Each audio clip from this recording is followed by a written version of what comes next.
Hey guys, welcome to our daily encounter.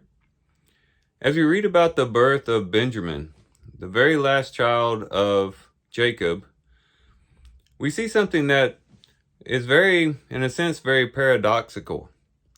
We see both life and death occurring in the same body. With Rachel, she's given birth to new life, to Benjamin. At the same time, in that same body, she is also dying, and her life began to seep away.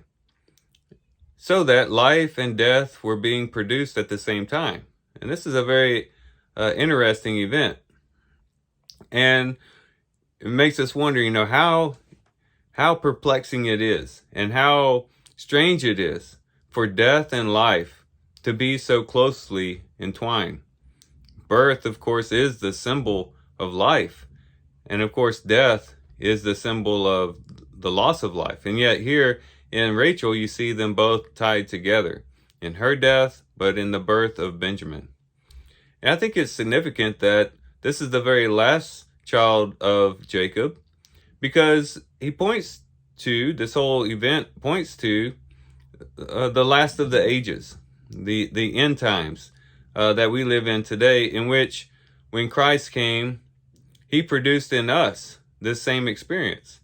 That is, every one of us who are children of Abraham, spiritual children of Abraham, we all the time have both life and death being produced in us. And this was initially experienced in our baptism. In Romans chapter 6, we read that both death and life were working in baptism. It says there in verse 4, "Therefore we have been buried with him through baptism into death, so that as Christ was raised from the dead through the glory of the Father, so we too may walk in newness of life." In our baptism, there's both death and life being produced. He would go on to say that our old self, verse 6, was crucified with him, so that the body of sin might be done away with. Our old self was dying with him in the waters of baptism, so that the new life could spring forth, the newness of life that he has prepared for us. And that's the initial experience that we have of this mixture of both death and life. But it's not just at our baptism where this occurs.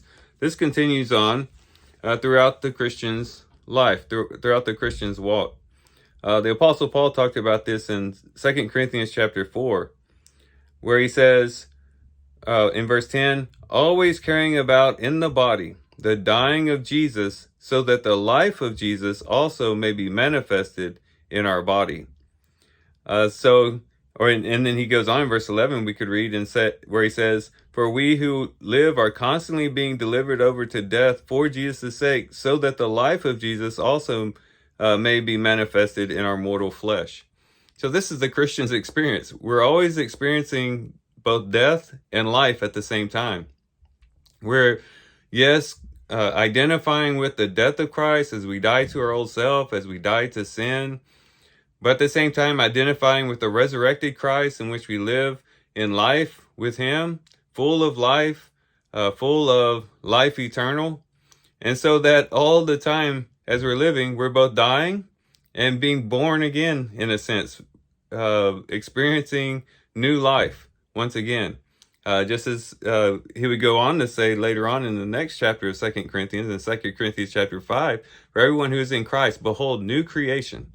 And so these are the two elements of the Christian walk that are very important and should be held in tension, yes, but also be held up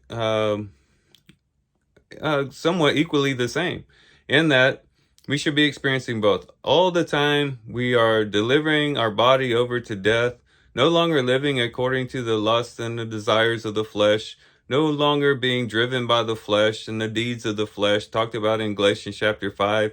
But we put to death the deeds of the body as we accept our crucifixion with Christ. And as we do that, as we lay our bodies down, as we lay down our old self, the new life springs up.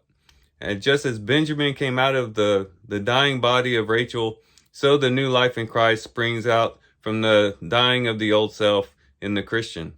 And so when we read about Rachel, and this weird experience she has where she's both dying, but at the same time, new life is being born.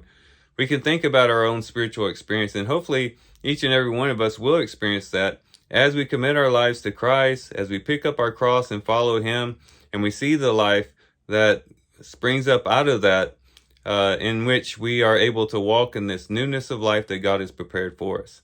So these are some things we can reflect on and think about as we do our readings today. With that, guys, I do thank you for watching the video today. Hope you guys have a great day. Love you guys. God bless.